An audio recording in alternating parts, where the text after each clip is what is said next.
Assalamualaikum warahmatullahi wabarakatuh. Jumpa lagi bersama saya Muti Syahida di podcast Collab Spesial Ramadan. Dan hari ini saya tidak sendiri karena akan ada bintang tamu yang sangat luar biasa pada hari ini. Tapi sebelumnya saya mau mengucapkan dulu selamat menunaikan ibadah puasa bagi yang menjalankan. Kalau gitu langsung saja saya mengundang untuk bergabung ada Bapak Arif Rahmat SIKOM selaku co-founder dari cvbajirupa.com.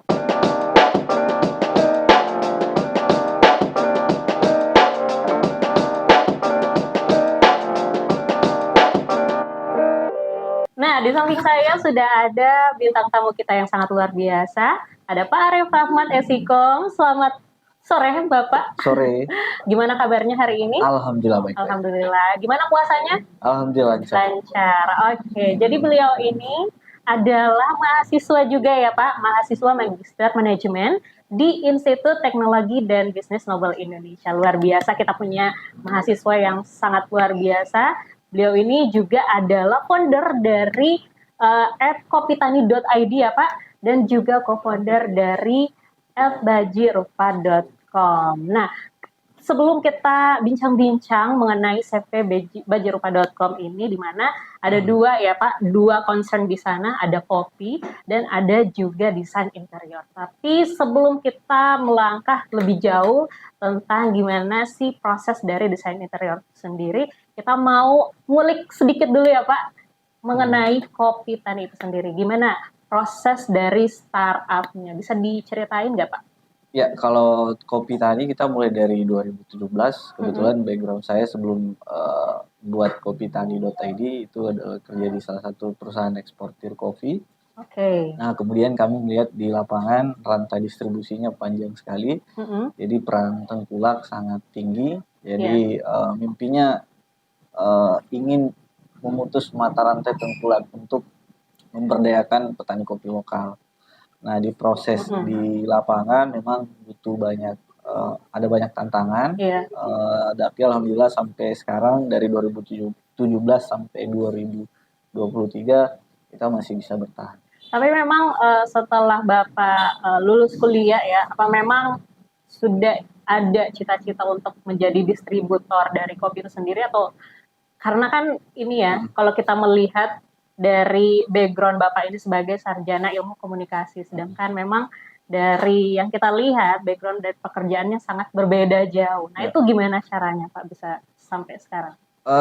Sebelumnya tidak ada mimpi untuk buat buat usaha di bidang kopi karena meskipun di Sulawesi Selatan punya banyak varian kopi, tapi sebelumnya tidak ada niat untuk membuat usaha di bidang kopi. Tapi memang Bapak suka kopi ya? Selain suka, cuma mungkin karena latar belakang kebetulan pernah kerja di perusahaan eksportir kopi tersebut, akhirnya melihat wah ternyata ada peluang di sini.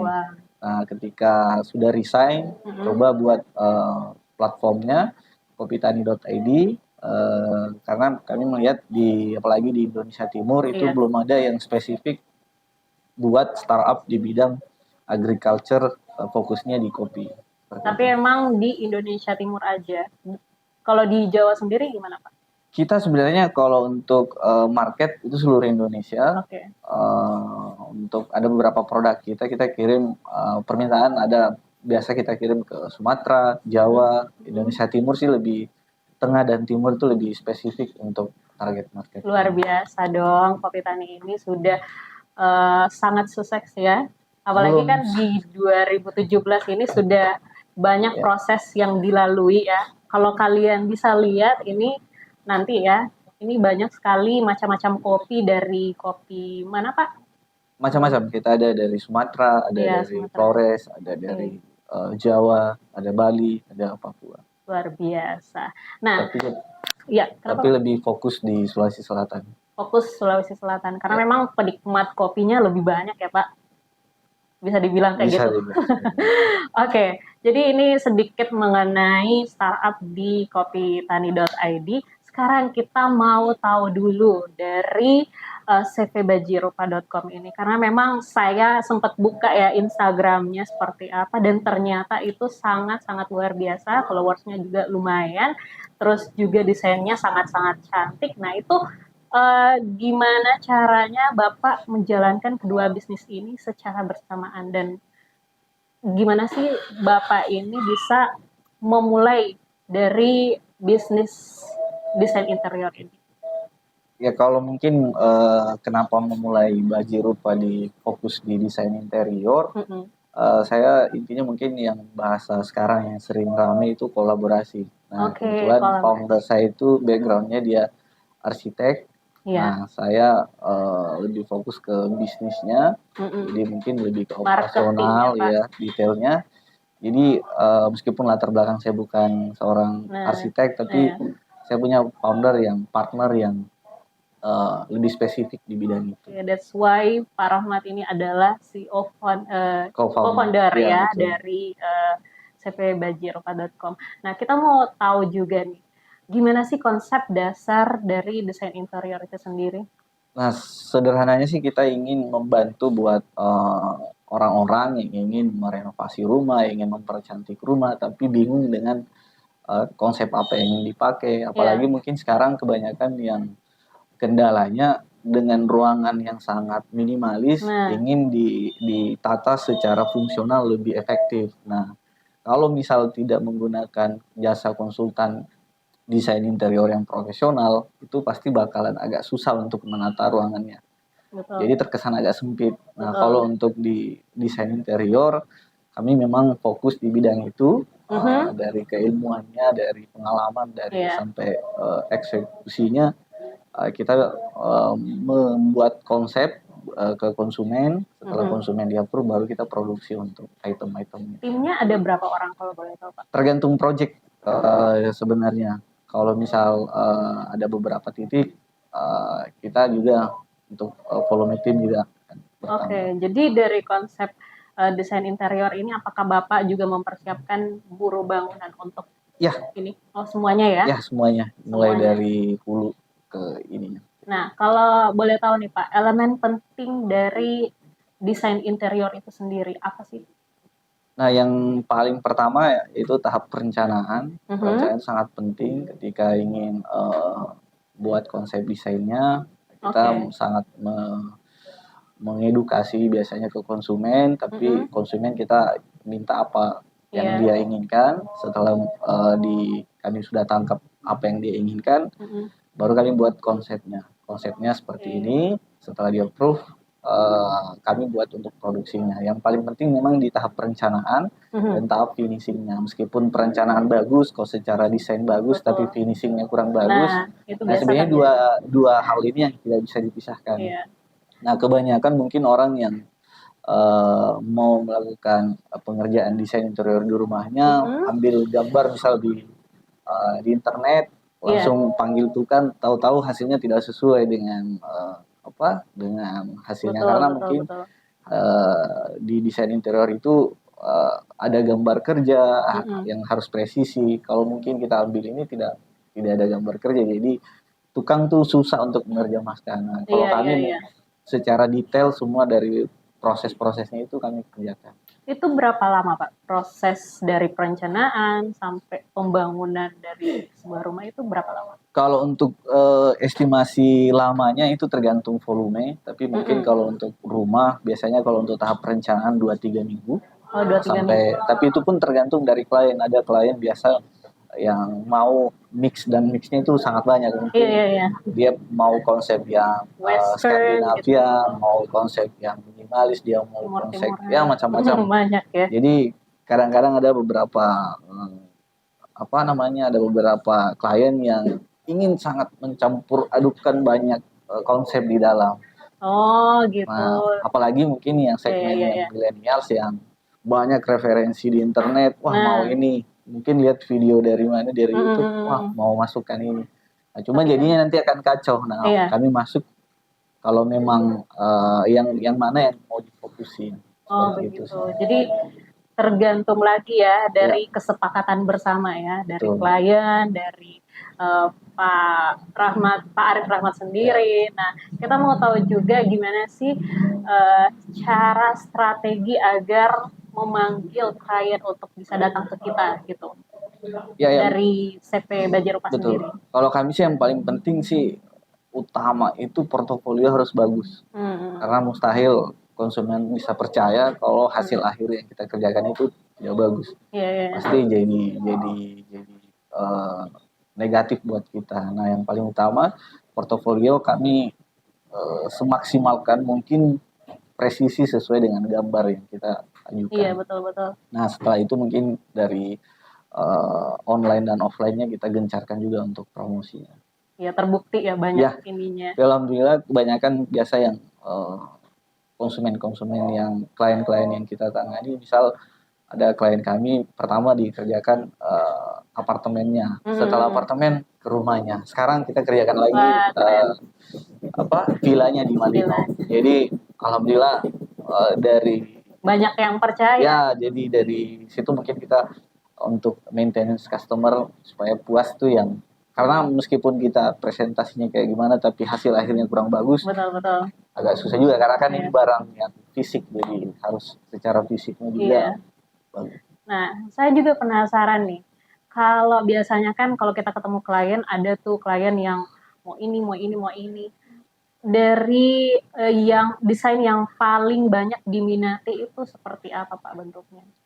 Kalau di 2023 mungkin karena referensi konsumen mungkin di Makassar sudah mulai agak sangat kaya, maksudnya sangat variatif. Nah, kalau sebelum-sebelumnya itu kebanyakan yang minimalis modern. Jadi rumahnya sudah ada, tapi dari awal memang tidak dikonsep dengan matang. Jadi kami biasa datang konsultasi, memaksimalkan yang sudah ada. Paling ada yang direnovasi, jadi kami masukkan yang supaya tiap ruangannya itu bisa efisien dan efektif. Jadi pemilihan furniturnya juga, pembangunan secara kitchen setnya misalnya itu yang secara konsep yang meskipun ruangannya terbatas tapi sangat efektif.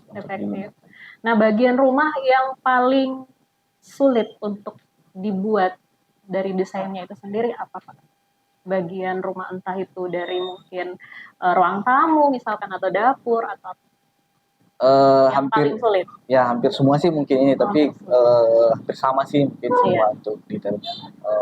Cuma kalau untuk di kami di Baju Rupa itu ada memang tim khusus, tim kami yang arsitek yang fokus untuk buat konsepnya. Tapi kalau untuk yang selama ini renovasi itu memang menjadi tantangan sih untuk ini, karena banyak biasa item-item yang tak terduga pada saat pengerjaan sudah perencanaan matang, tapi pas dieksekusi ternyata ada hal-hal, wah ternyata ini misal ketika bongkar ini, wah ini berpengaruh di sini. Jadi itu mungkin yang paling tantangannya itu di situ. Oke, luar biasa sekali sih prosesnya ya Pak, panjang banget. Jadi kurang lebih 3 minggu mungkin ya. Ya itu untuk tergantung volume sih. Belum lagi pembuatan rumahnya seperti apa, bangun rumahnya seperti apa. Nah, misalkan ya Pak, kalau saya punya rumah minimalis, tapi ingin kelihatan lebih luas lagi, apakah gimana sih strateginya? Apakah mungkin cat warnanya harus berbeda atau lebih cerah atau lebih dark mungkin atau gimana? Ya kalau untuk warna memang sangat ini sangat berpengaruh juga, tapi kembali lagi sih sebenarnya kembali ke si yang menghuninya di dalam. Kita kembali karena kadang-kadang yang menghuninya kan yang paling utama. Saya nyamannya di warna ini. Ada biasa orang yang spesifik, saya nyamannya di warna sini. Tapi mungkin kami lebih menyesuaikan saja, memadu padankan. Kalau ini konsepnya seperti ini. Jadi kami mungkin lebih spesifik masuk mengedukasi. Kalau misal terlalu dipaksa kemauannya ini nanti jatuhnya seperti ini. Mau luas itu gimana Pak? Biasakan warna putih mungkin bisa bikin lebih luas lagi atau gimana? Ya putih sangat menggambarkan untuk lebih luas. Tapi balik lagi. Ya kalau kami sih tidak di satu item aja, tapi secara keseluruhan. Betul. Jadi kami harus ukur dulu mulai dari semua lebar dari ruangan, baru kita buat polanya yang paling pas itu seperti apa. Nah, sedikit nih Pak, kliennya itu sudah dari mana aja? Kalau kami lebih banyak sih dari langsung ke end user, jadi klien-klien yang tinggal di perumahan, itu lebih banyak di situ. Di apartemen, villa, ada juga yang sedang kami kerjakan bangun mulai rumah dari nol. Jadi mulai dari desain sampai di tahap pengerjaan. Jadi dari baja rupa semuanya yang diatur ya, dari mulai perencanaan, desainnya dan sampai burunya. Sampai semua. Wow, luar biasa, keren banget. Nah, kita mau tanya juga nih Pak, terakhir, budget untuk membuat desain itu kisaran berapa kira-kira? Kita sih sebenarnya sangat negosiatif. Maksudnya sangat bisa dinegosiasikan, tergantung. Biasanya sih kami lempar tawarannya seperti ini. Kalau kita nggak spesifik budget seperti ini, karena negonya biasanya sih kami kalau misal desain sekaligus pengerjaan, nanti kami ada diskon 50%. Seperti itu sih konsepnya. Jadi satu paket, bukan lempar kayak desain saja. Karena kita sih kebanyakan desain dengan pengerjaannya. Kalau desain saja kan konsumen cuma melihat ini tanpa, misal desainnya sudah bagus tapi pengerjaannya yang lain kan mungkin hasilnya juga akan berbeda. Jadi kami tergantung dari ukuran desainnya seperti apa dan lain-lain. Oke, itu tadi bincang-bincang kita mengenai gimana proses dari startup Kopi Tani sampai dengan desain interior dari bajirupa.com. Terima kasih Bapak sama-sama sudah hadir di sini. Dan terakhir, kita mau promosiin dulu dari Kopi Tani sendiri sampai desain interiornya. Silahkan Pak. Ya, terima kasih buat Institut Teknologi Nobel yang sudah memfasilitasi. Kami berharap ke depan untuk audiens dari Nobel mudah-mudahan bisa kolaborasi untuk Kopi Tani ataupun Bajirupa. Kalau untuk Kopi Tani kita fokus goals-nya itu pemberdayaan petani kopi lokal secara berkesinambungan. Mudah-mudahan ke depan ada hal yang berhubungan dengan industri kopi bisa dikolaborasikan. Amin. Bisa juga lihat di web kami di kopitani.id. Dan kalau untuk butuh desain interior, butuh jasa konstruksi yang profesional, bisa juga lihat di web kami di bajirupa.com, bisa lihat portofolio. Semuanya ada di situ ya, mulai dari kopi, mulai dari interiornya, desain interiornya, semuanya. Oke, terima kasih Bapak. Dan saya juga tidak lupa untuk kasih tahu teman-teman semuanya untuk subscribe channel kami, channel YouTube kami di @nobelinstitute.id. Jangan lupa juga follow Instagramnya di nobelinstitute.id dan TikToknya di nobelindonesia.institute.id. Saya Muti Syahida mohon pamit. Wabillahi taufiq wal hidayah. Wassalamualaikum warahmatullahi wabarakatuh. Bye-bye.